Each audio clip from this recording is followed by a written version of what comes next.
everyone, it's really good to see you all. So in today's video, we are going to talk about the entry-level software developer salaries in Japan. So before diving into this video, what is your thoughts on this particular thing? What do you guys think, like how much a software developer or specifically an entry-level software developer earns in Japan? So let's get started. So if we talk about the minimum salary that an entry-level software developer gets in Japan, it is almost 5 million yen. Yeah, exactly. That is the minimum salary. So as far as I have researched, this is the minimum salary any entry-level software developer gets when he or she is coming in Japan. So this is a very good package, right? And this is a very exciting, cool package if we talk about this. Now let's dive into the maxima, like how much maximum an entry-level software developer will get if he is thinking about a Japanese company. So mostly a Japanese company provides something around 10 million yen. Yeah, that's true. That is a huge amount, right?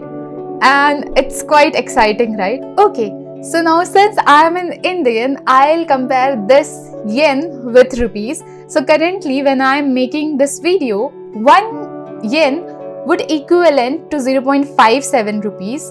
And this is cool, right? But it has a lot of story going behind because it is not like that.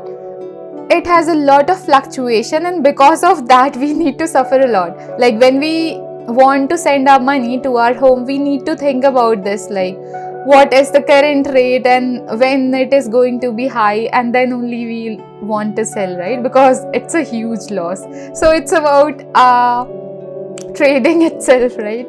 Now let's move ahead and compare this. So 5 million yen would equivalent to 2.8 million rupees, and 28 lakh is a huge amount if we talk about it in Indian rupees, right? Because the cost of living compared to Japan in India is very low, right? And let's talk about the maximum limit. So talking about the 10 million yen, it is equivalent to 5.7 million rupees. That would be 57 lakh rupees, and that is a huge amount, right? So it has a lot of earning opportunity in Japan, but yeah, it become very difficult to get a job in Japan because the number of seats are very limited here. But it's not also that much difficult. Okay, so now let's look what is the minima and the maxima that you got in Japan if we talk about it in rupees.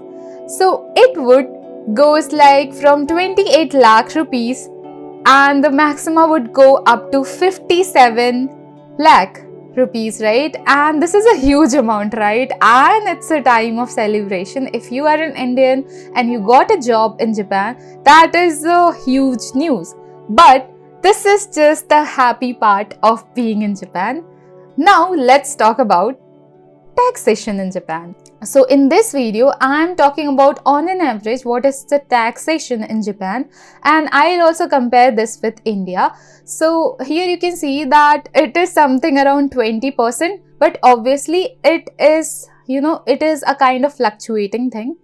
And if we compare it with India, which has 30% taxation, and it is also fluctuating, I know, but on an average in Japan we have 20% of taxation, and in India we have 30% of taxation. So it is a kind of bit relaxed if we compare it with India. But now let's talk about the main thing. So what is the cost of living in Japan? Since I'm living here for some months, so I'll able to tell you like how much the minima and maxima goes. So it start with something around 150k yen monthly. So this is the monthly cost of living I'm talking about. And if you can see, it's not a big amount, and this can only be considered if you are, living in some shared apartment with your roommate or something, because if you live alone, the cost of living can go up till 250k yen, and that is for real, because the renting thing is very very costly in Japan.